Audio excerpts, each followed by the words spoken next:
Tahimik lang guys, tahimik kasi pag nilapitan natin sila guys, yung pumapasok sila sa nest. Guys, update muna tayo. Last year kasi, 'di ba, marami akong rabbit. So, yun lahat guys ay sold out na. Wala na akong isa kahit natira. Ngayon naman, ang ating alaga ay mga lovebirds. Ayan guys. Iba-ibang color ng ating mga lovebirds. Ayan. Yung iba dyan guys ay 1 taon pa lang na alaga ng asawa ko. Tapos yan ay may 2 ng napisang anak. Yan yung mag-asawa na yan. Yung magkaparis na yan. Tapos ito guys, may 4 na egg. Pero isa pa lang yung napisa. At hindi ko pwedeng buksan. At grabe, ang higpit nila. So, ayan nga. Dahil wala yung may-ari, makikipag update.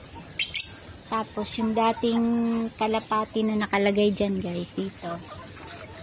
Ayan ay mga manok na ang pumalit. Wala masyadong kita sa kalapati. Ayan, mga manok na lang ang pumalit. Ayan guys, papakita ko yan. Yung aking mga lagayan ng rabbit dati guys. Mga manok na lang ang pumalit. At yung iba ay hindi pa nahuli. At wala pang nanghuhuli at panggabi. So, ayun lang. Ngayon lang ulit nasundan yung aking upload ng mga rabbit. At wala na, nabenta na lahat. Ayoko na pati ng rabbit. At wala, ayaw nilang kainin ng mga anak ko.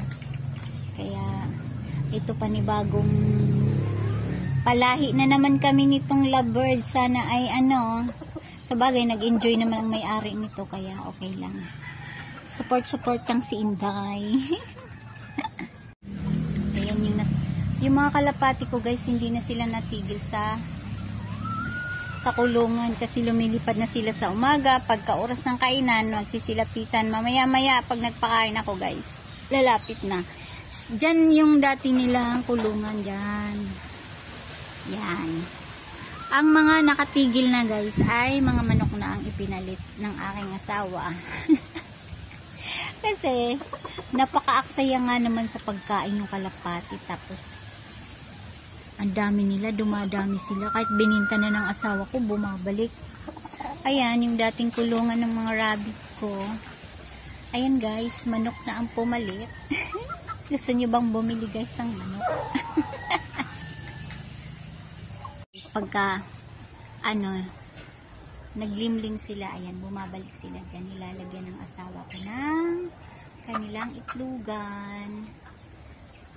Hindi naman totally wala na silang bahay guys. Kasi dyan na sila sa mga sanga na yan. Dyan na sila natutulog sa gabi.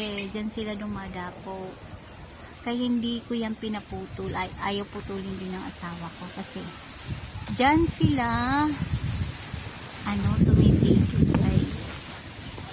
Ayun, yung dating kwentong rabbit ngayon ay naging lovebirds na guys. Yung kalapati ko, meron pa naman.